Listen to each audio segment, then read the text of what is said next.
Elena Torres had only been working at Everbridge Elementary for 3 months. She liked the quiet town and the small school. The kids in her class made her smile, even on hard days. On Monday afternoon during recess, she stood by the fence watching her students play. That's when she saw him. A man, half hidden by trees, stood just beyond the school's playground fence. He didn't move. He didn't wave. He just watched. Elena squinted. Maybe it was a parent or someone out for a walk, but the way he stood there, so still, it didn't feel right. He was wearing a dark hoodie, pulled up over his head. Sunglasses covered his eyes, even though the sky was cloudy. His hands stayed in his pockets. Elena glanced away for a second to check on one of the kids who had tripped near the swings. When she looked back, the man was gone.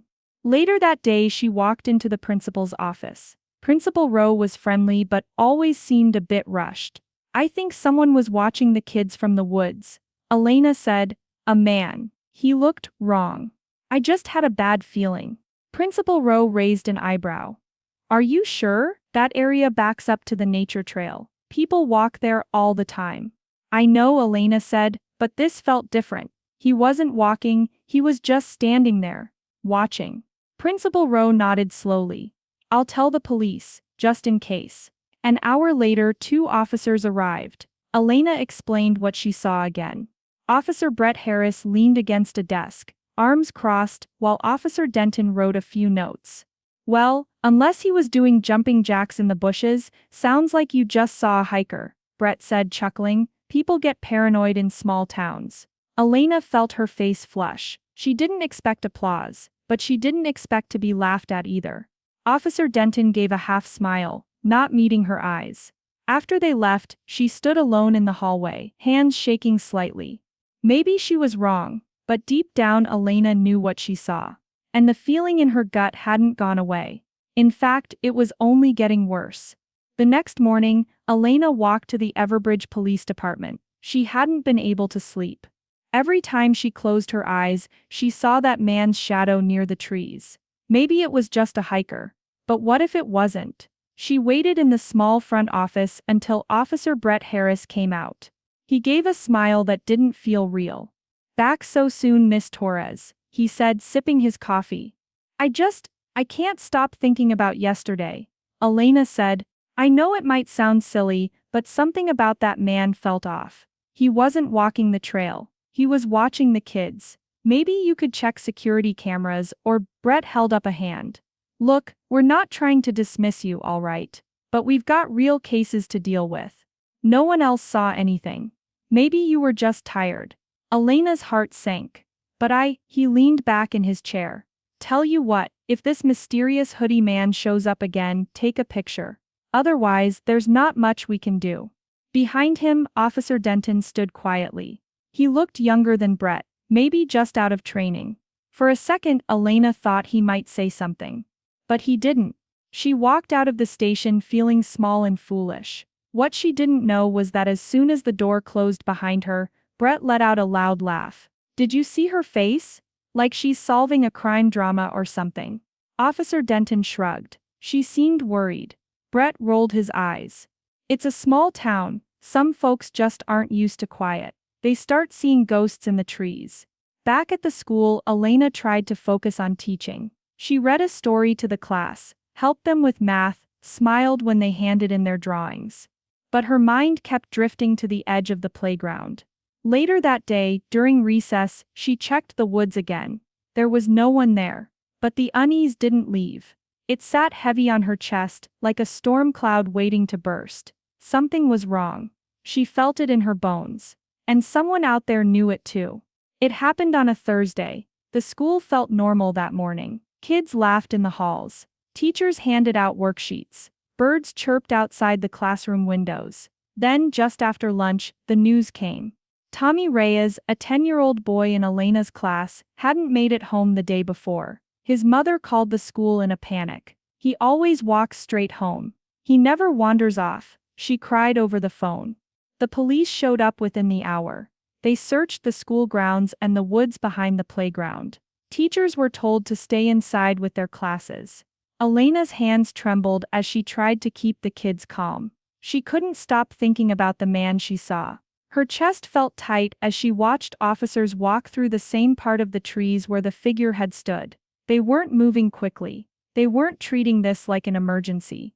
When Officer Brett passed by her classroom, Elena stepped into the hall. "Officer Harris," she said, trying to keep her voice steady. "I know it might not matter now, but I saw someone watching the kids last week. Right where you're searching now." He didn't look surprised, just tired. "We're following all leads," he said. "But let's not jump to conclusions." She stared at him.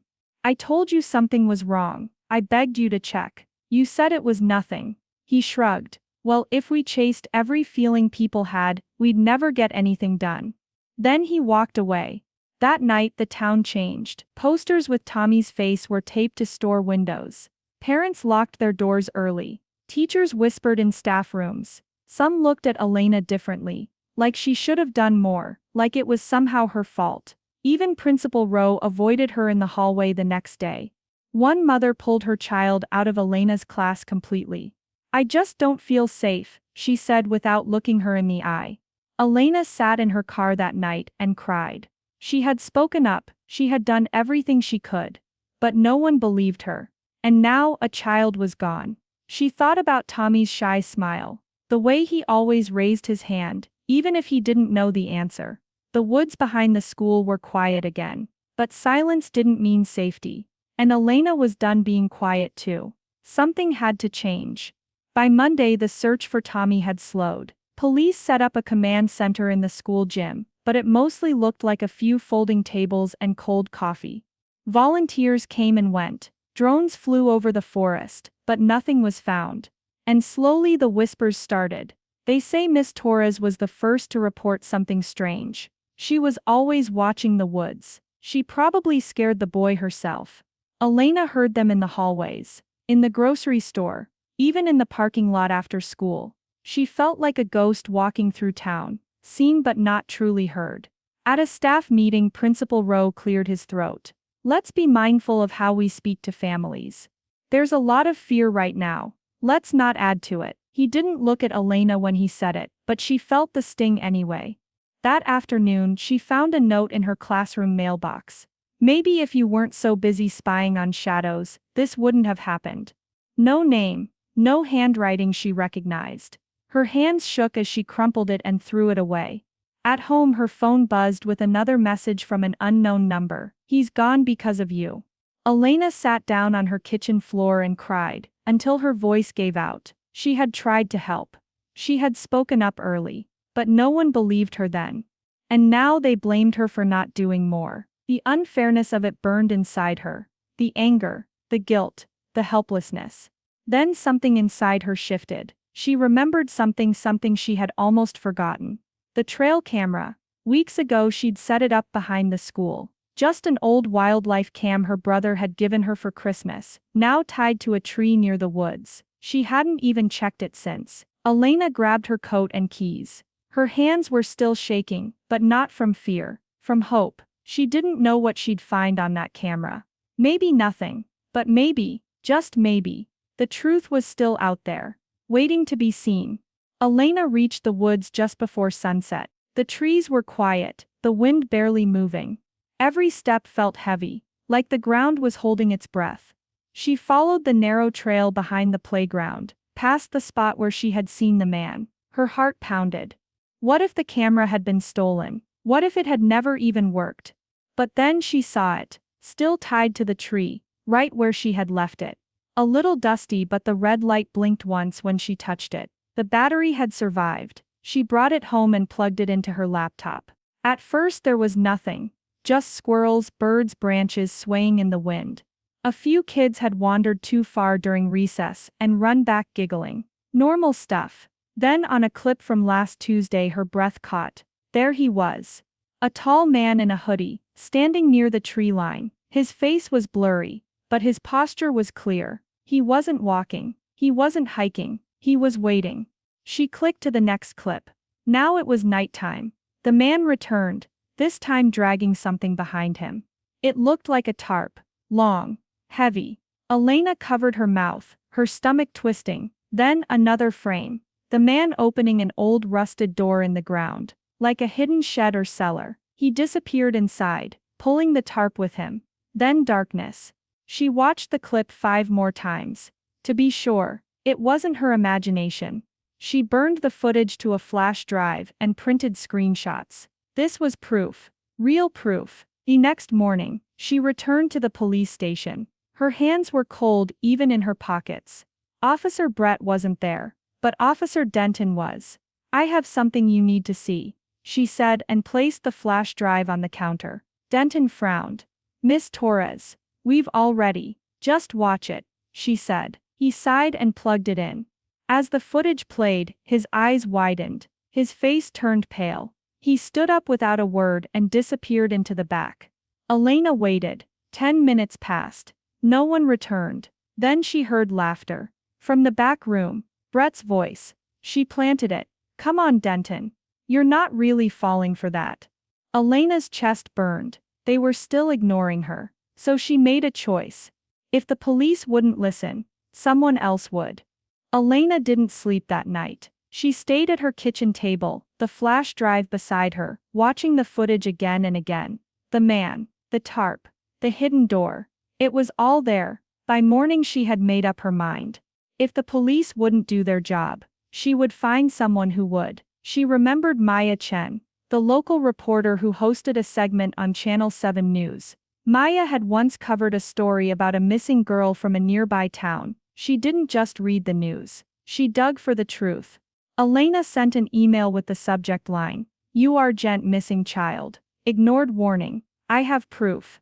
She attached the video and hit send, her fingers trembling. An hour later her phone rang. "Elena Torres," the voice said. "This is Maya Chen. Can you meet me in person today?" They met in a quiet cafe outside town. Elena brought everything. Printouts, notes, the flash drive. Maya didn't talk much. She just listened, watched, took notes. And when the video ended, her face was stone still. "Why hasn't this been on the news?" Maya asked. "I went to the police," Elena said. "Twice. They laughed at me." Maya nodded slowly. "They'll wish they hadn't." Over the next few days, Maya started digging. She uncovered complaints filed against Officer Brett, mostly ignored. She found 2 other women who had tried to report strange behavior near the woods. They were brushed off too. Elena stayed quiet, helping from behind the scenes. She wasn't looking for fame, just justice. Then Maya made her plan. Next week, the police were scheduled to speak at a community safety forum, a live Q&A broadcast on TV. Maya would be there, so would Elena. And this time, the truth would be seen by everyone. The night of the Community Safety Forum, the school gym was packed. Folding chairs lined the floor. A big Channel 7 News banner hung behind a long table where the police sat. Officer Brett, Officer Denton, and the police chief, all in uniform. Maya Chen stood near the stage with her mic. The cameras were live. Viewers across town were watching from their homes. Elena sat in the front row, heart pounding. She almost didn't come. But Maya had looked her in the eye and said, "You're the only one who can do this." The forum began with polite talk, updates on safety patrols, forest searches, and community engagement. Officer Brett looked confident, even cracked a joke about ghosts in the trees. The crowd chuckled. Then Maya stepped forward. "Before we move to questions from the audience," she said calmly, "I'd like to share something. A video sent to me by a teacher who warned police about a suspicious man near the school." Elena froze. This was it. The lights dimmed. The projector clicked on. The footage played on a large screen. Gasps echoed through the gym. The man, the tarp, the hidden door. It was undeniable. The police chief turned pale. Officer Denton looked stunned. Brett just blinked, his jaw tightening. Maya's voice cut through the silence. "This was captured days before Tommy Reyes went missing. Miss Torres brought this footage to the police. It was ignored." Whispers turned to murmurs. The crowd shifted. Then Maya added, "We've also uncovered other reports made by community members that were never investigated. Officer Brett Harris was involved in each one." Brett stood up. "This is nonsense. That video could be fake. She's making herself look like a hero." A voice from the audience shouted, "You laughed at her. We all heard it. Another stood. You said it was nothing. More voices joined in. Parents, teachers, neighbors. The room erupted. The police chief grabbed the mic, trying to calm everyone down, but it was too late. People had seen the truth, and they were angry. Maya turned to the camera. This isn't just about one missing boy, it's about who we choose to believe, and who we choose to ignore. Later that night, the video aired again during the news. By morning it had gone viral. The police department released a statement. Officer Brett was placed on leave. A new search team was formed. The wooded area behind the school was shut down and combed over with dogs and equipment. And Elena? She walked into school the next day to quiet nods, some teary hugs, and a line of kids who handed her cards that simply said, "Thank you." For the first time in weeks, she didn't feel small. She felt heard. Days after the live broadcast, the world felt different for Elena. The town's focus shifted from fear to action. The police department was under scrutiny, and the pressure was on. Elena watched from the sidelines, her heart still heavy with everything that had happened. She didn't feel like a hero. She had just done what was right, but somehow in the mess of blame and fear, she found a bit of peace. Tommy Reyes was still missing, but new leads had come in. Search teams scoured the woods. Volunteers showed up at the school every day, bringing food, offering help. People were no longer just talking, they were doing. One evening, Elena received another call from Maya. They found something. Maya said, a tarp, and a footprint. Her voice sounded different, softer, less urgent. Elena's heart skipped. You mean they found Tommy? Maya hesitated. No, not yet, but they're getting closer. The feeling in Elena's chest tightened, but there was hope now. Real hope. The police had no choice but to investigate, no choice but to act, and for once it didn't feel like she was standing alone. Over the next few weeks, more evidence came to light. The man from the woods had been caught on another security camera, moving through the area at odd hours. The tarp was traced to a warehouse on the outskirts of town. It didn't take long for the pieces to fall into place. Elena was there when the police finally made an arrest. Officer Brett had been part of a local ring that used the woods for illegal activity. His involvement in Tommy's disappearance wasn't clear yet, but his arrest was a start. The town began to heal. Slowly. Parents felt safer. Teachers smiled again. The forest behind the school was closed off permanently, turned into a protected wildlife area. But Elena knew one thing. Even when everything seemed broken, even when the world ignored the truth, there was always a chance for justice. And sometimes all it took was one person to stand up and say, "This isn't right." If this story moved you, don't forget to like, comment and subscribe. Share your thoughts below. Has there ever been a time when no one believed you, but you were right all along? Your voice matters, and your story could be the one someone else needs to hear. Stay tuned for more stories that reveal the truth, no matter how deeply it's buried.